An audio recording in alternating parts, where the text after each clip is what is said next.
nervous system. It may seem pretty obvious that some of the functions, or what some of the functions are. Remember, we start out by studying a system by looking at its function, and then we'll look at some of the cells, some of the smaller structures, and then we'll kind of expand our view to look at the whole system. So let's just look here. What does it do? Controls body movements, right? What's some other jobs listed there?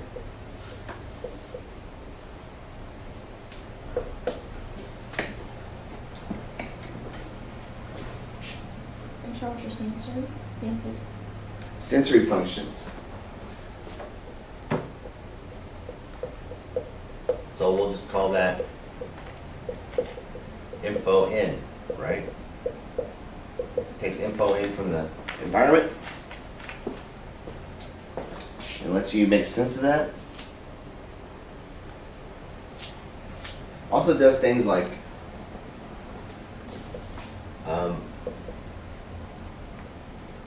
thoughts. What's up there in the board? Learning. Memory. And memory. Controls your hormones, all kinds of bodily functions, responsible for maintaining homeostasis with the endocrine system. Endocrine system, that word endocrine means things are excreted within your bloodstream, inside your body. If it's an exocrine gland, it's excreting stuff outside of your body.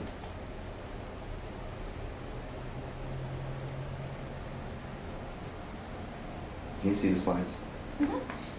Okay. So overall, it does the thinking for us. Major organs. You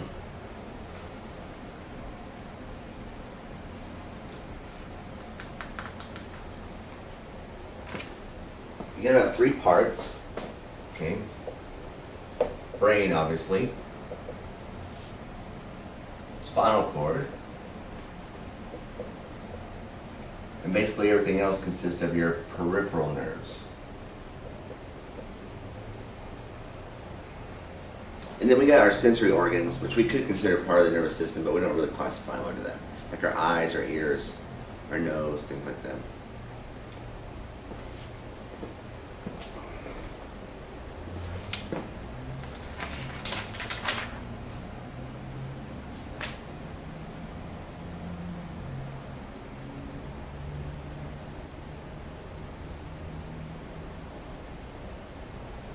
Okay. So just taking a look at this chart, hopefully you all are able to make some where we can get an idea of what we're talking about. We'll list the peripheral first.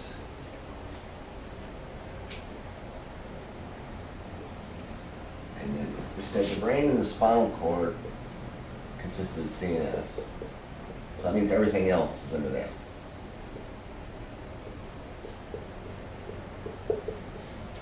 Right? Do you agree?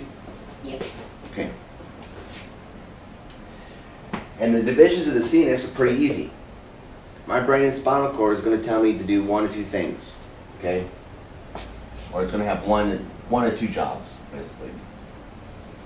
The first one, which is motor, right, or efferent.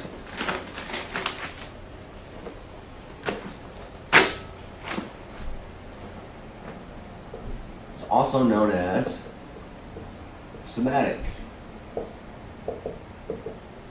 Okay, that term somatic, if you learn it and remember it, it's going to help you out in understanding this, or remembering some of the functions up here. It means body. Like you have somatic cells throughout your body. They make up your body. Or there's a muscle relaxer called soma. It relaxes muscle, skeletal muscle. And so it's going to depress this motor function in your CNS. Okay? So remember that word soma. It's voluntary, obviously. And then we have, I'm going to write voluntary as well. Meaning you have control over this system. And that's what it's indicating in that picture. It's going to like a skeletal muscle, like a bicep. Okay, the other one, the autonomic,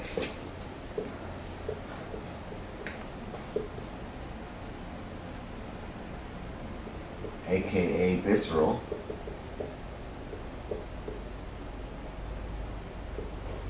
is involuntary. Meaning, what it controls without us having any input. Our brain takes care of this for us. If you think of this word visceral, I don't know if you've ever been watching a movie or reading a book or something, and they'll say something like, he cut his belly and his viscera spilled out. It means your guts, right? It controls your guts, basically, for lack of a better term. And you can divide up two ways that it works on things. One by I want to do it like the book said, sympathetic. And the parasympathetic.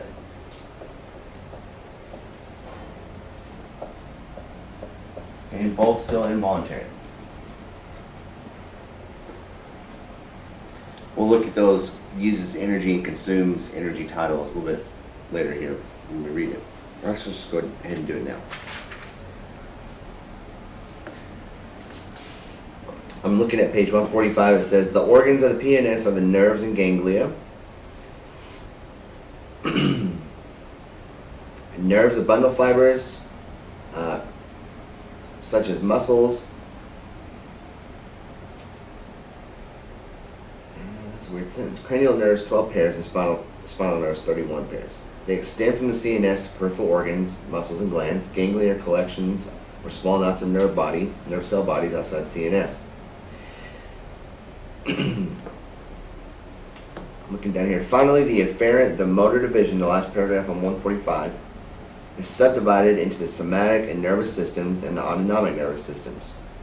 Somatic nervous system, also called the somatomotor or somatic afferent motor system, nervous system, supplies motor impulses to skeletal muscles, just like we said. So you can even call this the somatomotor if that's going to help you to remember it.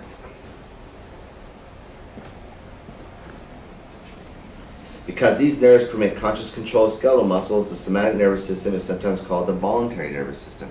You understand that, right? You agree?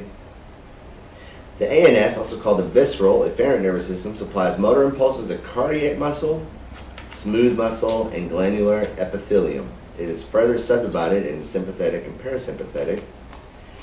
Because the ANS regulates involuntary automatic functions, it's called the involuntary.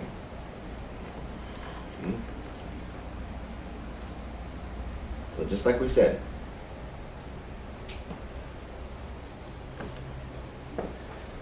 But this is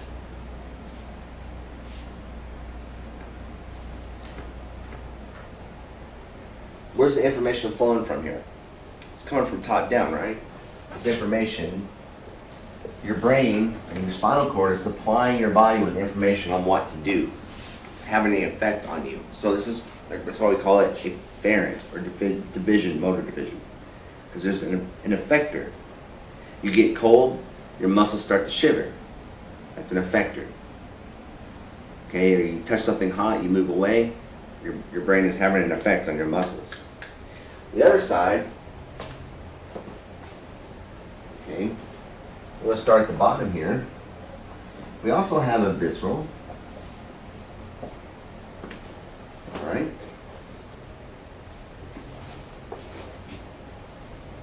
That will lead to that, and that's information taken in.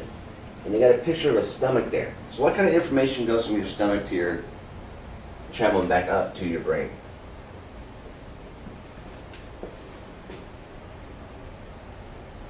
Digestion.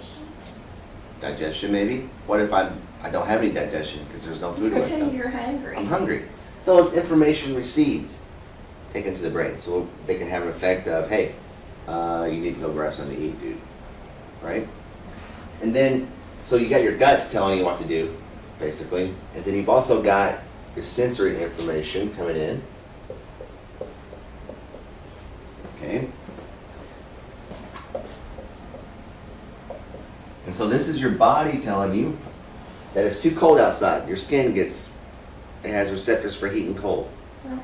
Or it's too hot, or that's sharp, I don't want to touch that. Or this tastes bad, it's poison, vomit it up. Okay, so information is going in from 2 different directions there. And we call this the afferent. Sort of like people with Alzheimer's, they lose their affect, their face is flat, they don't really get a lot of expressions.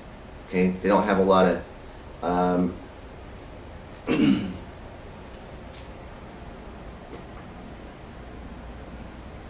they don't have a lot of things driving their muscle expressions, I guess. That was a poor analogy. I'm going to stop right there.